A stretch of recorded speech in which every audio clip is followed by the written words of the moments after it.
Hey everyone, I got Elias for one of my favorite bands, Nonpoint. How's it going, man? What is up? How you doing, man? I'm doing great. The show's called Meet Me for Coffee. I Do you have drink coffee, coffee? Oh yeah. What do you take in your coffee? oat milk, and a blue Amazing. agave nectar. I I'm actually, a I actually found this pretty cool iced coffee. It's called Mr. Brown. You ever seen this on the shelf? no, but I will give it a shot. When you go on tour, pick up a few of these because it has like condensed milk and coffee, and sometimes you get like a really weird mixture and you don't like it. Yeah, This is actually very good. It's super good. that Um, sounds cool. Yeah, I gotta do the oat milk because the dairy for vocalists is not good. It creates a lot of mucus and phlegm for us. So I try is that to true? I was such a I mean I'm Latin, so café con leche is like my thing. I grew up on Cuban coffee doused in sugar and cream. Since I was 6. Uh, I'm a cream and sugar guy, though I do take espresso black and stuff when I'm in places like Italy or Australia, who has a great coffee culture. Even the UK has great coffee as well. So I am a coffee snob. I have an espresso machine. I love coffee. I have every possible way that you can make coffee in my house at my disposal. So I'm happy to be here. I feel like you and I are in the same realm. We have all the stuff, and my wife is always like, "How much more are you gonna get?" Like, I have coffee, and I have the coffee machine. I got the French press, and I still want more. I want to get upgrade the coffee machine, right? It's Yeah, yeah. I tell you what, for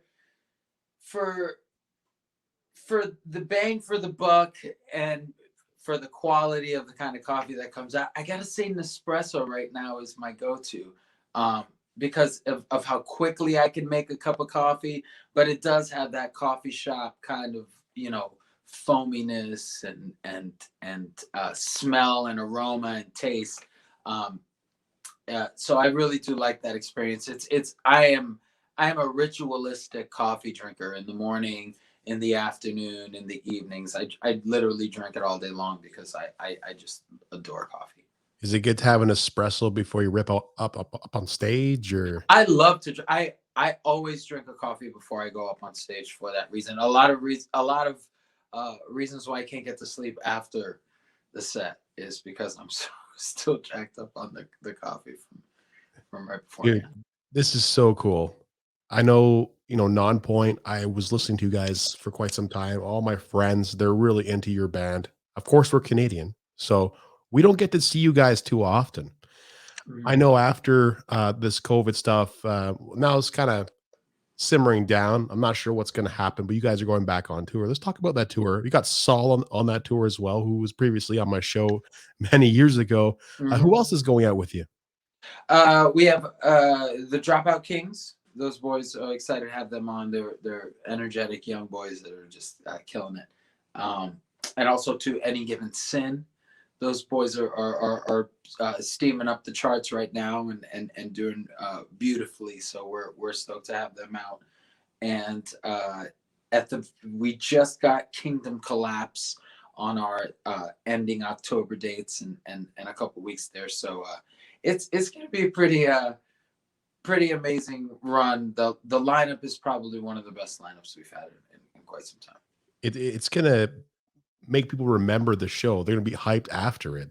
Yeah. It's such a cool jumpy lineup with like great tunes. Any Given Sin, the Dropout Kings and stuff like that. It's gonna be absolutely awesome. Yeah. I do have to request you come to Canada and you bring Seven Dust with you because I know a lot of us are waiting to see Seven Dust, even Fozzy. Well, I think Seven Dust is gonna have to bring us. It's not we ain't gonna be bringing Seven Dust, but Seven Dust will be most certainly bringing us if that happens. But if we do, we would if Seven Dust goes over there, we'd love to go over there with them. If if you've been following along with us, you know that I'm about to explode. Part one is happening. Part two is going up the west coast and going north and across. So I'm sure Canada is going to be on that list uh, next year. By that time, we should be coming out of the COVID fog, and things should be a little bit looser on the border, and we should be good to go.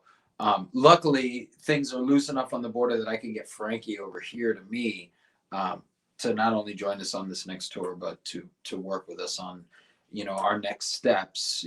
Shooting the Doves Cry video, and doing the videos for the other songs, doing our content for us on tour. It's going to feel somewhat normal and back to normal, having my team back together. So that's I'm excited about that. And for those of us who don't know who Frankie is, explain who she is. She's from Toronto, right? Yeah, it's Francesca Ludicar. She's a photographer. She's part of my label team, but really my creative director, and one of the driving forces to the rebranding of the band, across all our social media, across all of our merchandising, across all of our images and photos and videos, and basically everything creative has basically gone through the Frankie filter. When she met us, when we met Frankie, she was working with a band called Sumo Psycho out of also too out of Toronto, and they, being in the band as long as I have, and having teams always take care of us. You put a lot of trust into that process, and you give a lot of the strategy to them to figure out. My best case scenario is for me to be able to sit back and just be an artist. I mean, everybody wants to just not really have to worry about the business side of things, but when you do get eyes on it, and your focus does get on it, and you have young strategic minds like Francesca, who put your attention on certain things that are just really become just pivotal points of your marketing vehicles and your marketing machine. For us, that was the thing that really started to drop a lot of question marks over our heads, and go, well, how does that work? And well, what about this? And well, we did this, and all of a sudden, first couple of videos that really started going viral for us were really a wake-up call to what we were missing in our marketing and our promotion, and really with our connection with our audience. And that was really the thing that Frankie pointed out the most, is there is a story going on behind the scenes that is the Nonpoint that everyone needs to see, that you guys aren't showing them. And the only way to do that is to get somebody to film that, and to get pictures, and be there for those moments, and get you guys rhythms and that kind of stuff. And to put that kind of importance, a very new young strategy that is very untraditional, at the top of your list of priorities, is hard to do with a very old system, and a lot of opinions, and a lot of people that have to make the decision of like, hey, we want to bring out this person and fill a bunk with a person that isn't turning a wrench or lifting a box or helping us get to the next venue. This person is literally taking pictures. Why is this so important? Because it's just not pictures. It's everything else that we were missing, which was getting our story out there. And she knows how to tell our story the best. So she really, we want her at the head of that. And her being on the other side of the border through COVID was really, really difficult. So having her back is really exciting for the camp. Well, props to Francesca. I gotta reach out to her as well. Like, it seems like she's an awesome photographer and all around creative director. And I know because of this show, and the magnitude of all the hits I get and whatever, it's very hard to do the interviews and have everything else around it, including like, the story about what the show is about. Or if let's go back to the story of Nonpoint. I mean, like, it's what is the story of Nonpoint? How did this band become Nonpoint, and where was your starting point in this band? Well, the story's still going, obviously, but the story is the people, and I'm going to keep going back to that, because that is what makes Nonpoint and this project our lives as a whole fulfilling, and you know, has me waking up every day. You know, that's what makes me, you know, put my feet on the ground and count my blessings and go about my day and work hard. Is the five guys, my team, and my fans, our support group. You know, that's really what everything is. It's people. And when people start to realize that, and you know, you can have all the marketing you want and have all the videos and the songs that you want, if you're not focused on the people around you and the people that you're trying to communicate with, then you're going to miss a lot. I fully agree with you. Sometimes we miss that boat, right? We don't pay attention. And Yeah. there's a lot of bands that I feel like they don't pay attention to their fans, and that's what's missing, right? The connection with the fan. And I believe you guys have it. I mean, I really want to see you guys live once I'm able to. And you know, going through what we went through over the last year and a half, right? Closer to 2 years now, right? Is that what it is? Yeah. You guys wrote a song in benefit to the frontline workers of COVID, and that's super cool, man. Like that's awesome. Um, Obviously, the creative juices must be flowing through you guys, and you guys are really amped to go back out on tour, aren't you? Yeah, well, we're currently writing, and we're practicing and getting into pre-production for this next run. We're going back into our back catalog because through the pandemic, we asked our fans a lot of questions that that at the end of the day had a directive behind it. We were building out set lists for our upcoming tour, and we really wanted to